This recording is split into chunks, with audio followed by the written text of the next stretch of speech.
বন্ধুরা দেখতে পাচ্ছেন কত সহজে আমি আমার জমির খাজনা অনলাইনে পে করে দিলাম এবং খাজনার রসিদটিও আমি সেভ করে রাখলাম। হ্যালো বন্ধুরা, আজকে আমি আমার এই ভিডিওতে দেখাবো যে কিভাবে আমরা আমাদের জমির খাজনা অনলাইনে পে করতে পারি। এক কথায় অনলাইনে কিভাবে খাজনা পে করতে হয়, একদম শুরু থেকে শেষ পর্যন্ত কোথায় কিভাবে কি করতে হয় আমি পুরো বিষয়টাই এক্সপ্লেন করব। দয়া করে ভিডিও শুরু থেকে শেষ পর্যন্ত সঙ্গেই থাকবেন। ফিরছি জাস্ট একটি ইন্ট্রোর পরেই।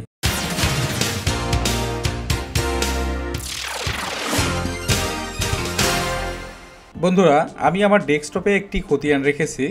এই খতিয়ানটি আপনাদের দেখানোর জন্য রেখেছি। এই খতিয়ানটি নিয়েই মূলত আমি কাজ করব। আপনারা দেখতে পাচ্ছেন এই খতিয়ান নাম্বার হচ্ছে 1075। এই খতিয়ানের মধ্যে একটি জমি আছে যার দাগ নাম্বার হচ্ছে 1783 এবং এই জমির পরিমাণ হচ্ছে 9.50%। এই যে 1783 একটি দাগ এবং এই যে 9.5% একটি জায়গা, এই দুইটারই একটা অ্যাড্রেস আছে। বিভাগ, তারপরে জেলা, তারপরে উপজেলা, তারপরে মৌজা বা গ্রাম, তারপরে হচ্ছে দাগ নাম্বার। এই যে একটা অ্যাড্রেস আছে, এই অ্যাড্রেসটি ব্যবহার করে এবং অনলাইনে একটি অ্যাকাউন্ট করে এই দাগ নাম্বারের খাজনা দেয়া যায়। বন্ধুরা, আমি আপনাদের প্রথমেই জানিয়ে রাখছি, এই কাজটি আপনারা মোবাইলের ওয়েব ব্রাউজার ব্যবহার করেও করতে পারবেন, সেই সাথে প্লে স্টোর থেকে ভূমি উন্নয়ন কর এই অ্যাপ্লিকেশনটি ব্যবহার করেও করতে পারবেন। প্রথমেই আমি একটি ওয়েব ব্রাউজার ওপেন করছি এবং এইখান থেকে একটি প্রোফাইল সিলেক্ট করছি। বন্ধুরা, এবার আমাদের একটি অ্যাকাউন্ট তৈরি করতে হবে, মানে অনলাইনে ট্যাক্স পে করার জন্য একটি অ্যাকাউন্ট তৈরি করতে হবে। আর এই অ্যাকাউন্ট তৈরি করতে হয় একটি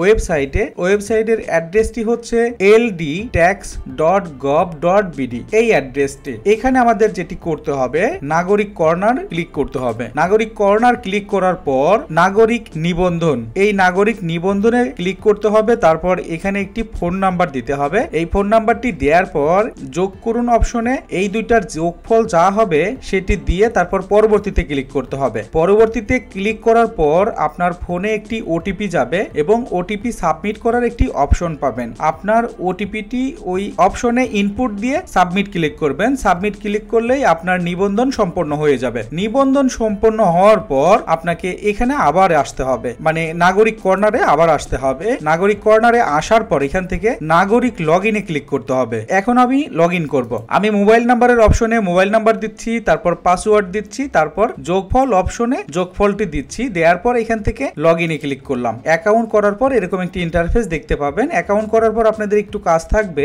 কাজটি হচ্ছে আপনার প্রোফাইলটি আপডেট করতে হবে। আপনার নিজের বা আপনাদের নিজের যে জমিগুলো আছে সেই জমিগুলোর খতিয়ান এইখানে আপডেট করে খাজনা পে করতে পারবেন। এছাড়া আপনি অন্যের জমিরও খাজনা পে করতে পারবেন। অন্যের জমির খাজনা পে করার জন্য আপনাকে এই প্রতিনিধি পেমেন্ট অপশনে ক্লিক করতে হবে। এরপর এখান থেকে খতিয়ান অ্যাড করতে হবে। খতিয়ান অ্যাড করতে হলে বিভাগ, জেলা, উপজেলা, মৌজা এবং হোল্ডিং নাম্বার, দ্যাট মিন্স খতিয়ান নাম্বার, এই ইনফরমেশন গুলো দেওয়ার পর অনুসন্ধানে ক্লিক করতে হবে। অনুসন্ধানে ক্লিক করার পর আপনি জমির সকল ইনফরমেশন দেখতে পাবেন। ইনফরমেশন দেখার পর আপনি যদি ডিসাইড করেন যে হ্যাঁ সব ইনফরমেশন সঠিক আছে, তাহলে আপনি সাবমিট দিবেন। সাবমিট দিলে আপনার জমির খতিয়ানটি অ্যাড হয়ে যাবে। দেখুন, এই আমার এইখানে কতগুলো প্রতিনিধির খতিয়ান রয়েছে। আমি কিন্তু এখান থেকে আমার প্রতিনিধির পেমেন্ট গুলো দিয়ে দিয়েছি। যেমন আমি একজনের জমি কিনেছিলাম, জমিটি কেনার পরেই আমি মিউটেশন করতে পারিনি, যার কারণে আমি তার খতিয়ানটি ব্যবহার করে আমার জমির খাজনা পে করে দিয়েছি। তো এভাবে কিন্তু প্রতিনিধি হিসেবেও জমির খাজনা পে করা যায়। এবার হচ্ছে নিজের জমির বা নিজেদের জমির খাজনাগুলো কিভাবে পে করতে হয়, এবার আমি সেটা দেখাচ্ছি। খতিয়ানে যেতে হবে, যাওয়ার পর এখান থেকে আমার জমির সকল ইনফরমেশন এখানে দিতে হবে। আমার জমির যে অ্যাড্রেস আছে, আমি এর আগেই আপনাদের দেখিয়েছিলাম যে আমার দাগ নাম্বারের একটি অ্যাড্রেস আছে, যেমন বিভাগ, তারপরে হচ্ছে জেলা, তারপরে হচ্ছে উপজেলা, তারপরে হচ্ছে মৌজা নাম্বার, এরপরে হচ্ছে খতিয়ান নাম্বার, এরপরে হচ্ছে হোল্ডিং নাম্বার। খতিয়ান নাম্বার আর হোল্ডিং নাম্বার সেম। এরপরে চুজ অপশন থেকে আমার খতিয়ানটি যেখানে আছে সেটি সিলেক্ট করে দিতে হবে। তবে অবশ্যই খতিয়ানের সাইজ বা আমার ডকুমেন্টের সাইজ 1 মেগাবাইটের বেশি হতে পারবে না। এরপরে হচ্ছে মালিকের ধরন নির্বাচন অপশন থেকে নিজ অথবা উত্তরাধিকার, এই দুটির যেটি সেটি সিলেক্ট করে দিতে হবে। যেহেতু আমার নিজের জমি, সেক্ষেত্রে আমি নিজ সিলেক্ট করে দিয়েছি। আমি আমার দেওয়া সকল ইনফরমেশন চেক করেছি এবং সঠিক আছে। সংরক্ষণ ক্লিক করার আগে সমস্ত ইনফরমেশন চেক করে দেখবেন। চেক করে দেখার পর যদি সঠিক থাকে তাহলে সংরক্ষণে ক্লিক করবেন। তাহলে এবার আমি এখান থেকে সংরক্ষণে ক্লিক করি। এই পদক্ষেপ অপশনে অপেক্ষা মান রয়েছে, মানে ওয়েটিং এ রয়েছে। এটি আমার তফসিল অফিস থেকে অ্যাপ্রুভ করবে, তারপরে এই হোল্ডিং অপশনে দেখা যাবে। দেখুন এখানে কিন্তু 1075 নাম্বার কোনো খতিয়ান নেই, 1075 নাম্বার খতিয়ান রয়েছে এই খতিয়ান অপশনে এবং অপেক্ষা মান তালিকায়। যখন এই অপেক্ষা মান তালিকা থেকে অ্যাপ্রুভাল হবে তখন কিন্তু এই হোল্ডিং অপশনে দেখা যাবে। আর হোল্ডিং অপশনে যখন দেখা যাবে তখনই আমি এইখান থেকে এই যে বিস্তারিত ক্লিক করে আমি আমার জমির খাজনা দিতে পারবো। বন্ধুরা আজকে আমি মেসেজ পেয়েছি যে আমার হোল্ডিং তৈরি করা হয়েছে। যখন আপনারা আপনাদের মোবাইলে SMS পাবেন যে আপনাদের হোল্ডিং তৈরি করা হয়েছে তখন অনলাইনে এসে চেক করে নেবেন। আমি প্রথমেই খতিয়ান অপশনে যাচ্ছি, কারণ খতিয়ান অপশনে আমাদের খতিয়ানটি অপেক্ষামান তালিকায় ছিল। দেখুন বন্ধুরা অপেক্ষামান তালিকায় আমাদের আর কোনো খতিয়ান নেই। এবার আমরা হোল্ডিং অপশনে যাচ্ছি এবং হোল্ডিং অপশনে গিয়ে দেখতে পাচ্ছি 6 নম্বরে 1000 খতিয়ানটি অলমোস্ট এন্ট্রি হয়ে গেছে। এবার আমরা ফাইনালি বুঝতে পারলাম যে কিভাবে খতিয়ান বা হোল্ডিং এন্ট্রি করতে হয়।